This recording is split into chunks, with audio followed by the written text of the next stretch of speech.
April 19th, 2014. We've been tracking this flare in the two CMEs just after it for 2 days. Let's narrow this down. First, they're saying the CME could deliver a glancing blow to the Earth's magnetic field on the 20th through the 21st. 2 or 3 minor CMEs ahead of this one are expected to arrive today on the 19th through the 20th. They're calling them minor. Look at the big quakes we've had all day. 55% chance of geomagnetic storms today. In the morning on Sunday, 75% chance. They're not talking about quakes, but I do. Now, the proton flux, check this out. We had the peak on the 18th. It rose, started to dip. Then the second CME they're talking about came in.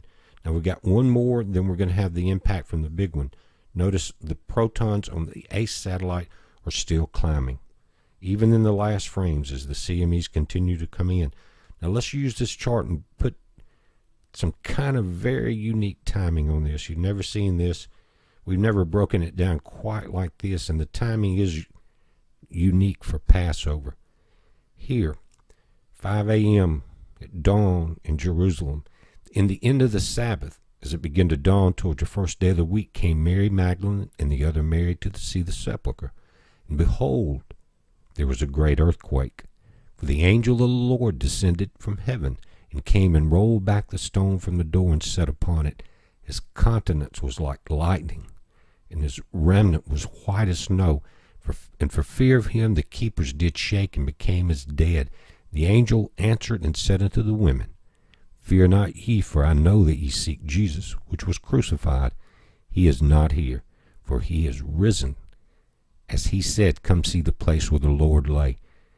And go quickly and tell his disciples that he is risen from the dead, and behold, he goeth before you into Galilee. There you shall see him, lo, I have told you. What an amazing chapter, guys. Last night in the video, we went through Matthew 26. Now we're coming into Sunday, from Good Friday to Sunday, and that timing tomorrow morning. Look at that, 5 a.m. in Jerusalem.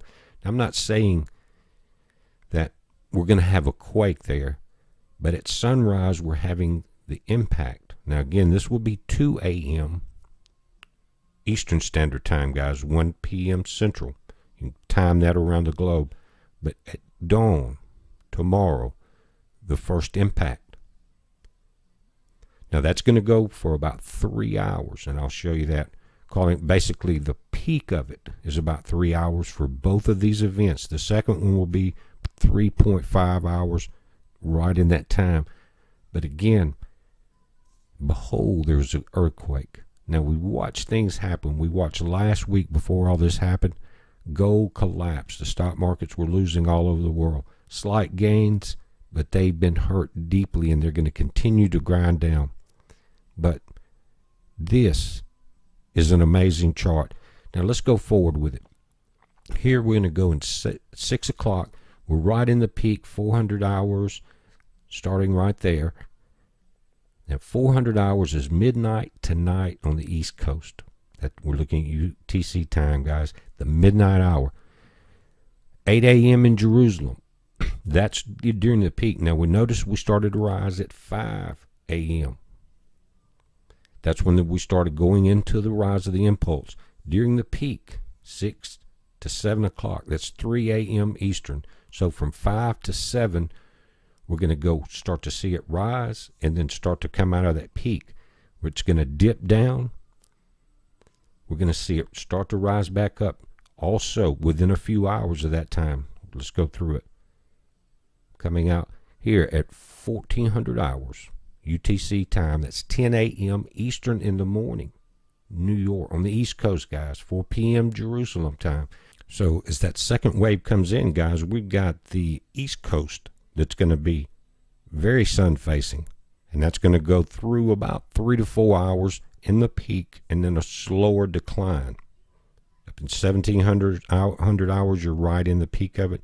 Again, another 3, maybe 4 hour event there. Depends on how this thing plays out.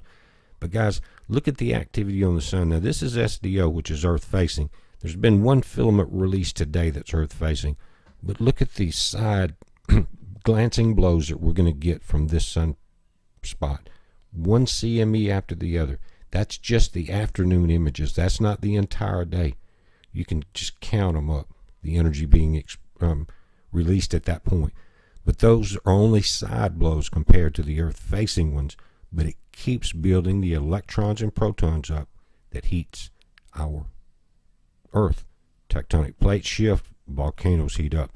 Tonight, 6.1 Papua New Guinea. The day started out with the big 7.5 there, guys. Again, there's no tsunami warning listed, but these are the aftershocks. And they go all the way back into the morning with the 7.5 there. Now, the fault zone that will be very interesting to watch is this one right here. We had today this 4.0 in Turkey, but if you go east of there, it goes across the Mount of Olives, right through that valley, from the Mediterranean to the Dead Sea. That's where Christ will set his foot down and it will split. Here at 5.0 in Mexico today, go up through California, the 4.3 in Bodfish. You can feel those 4.3s. And down on the Cayman Trench, both sides are quaking with 5s. And I've been watching that all week. Now, our pressure is building over towards the western side of the Ring of Fire. As you see that 6.1 again down there. But look how the ionospheric delay is moving over. You got 2 lines, one down in the bottom. That's where we just had the quake. The other one is higher. It's above Hawaii now. It will move south of Japan into that area as we go through this event now. Again, it's 8:30 p.m. Central Time as I'm doing this now. So you're seeing the sun now going over the Pacific Ocean. So we'll have to watch these incoming tonight over Japan. Then again at dawn, the sun's rising in Jerusalem. They're going to see the CME come into the earth at that time. It's a heads up, guys. Be safe. Have a peaceful Passover.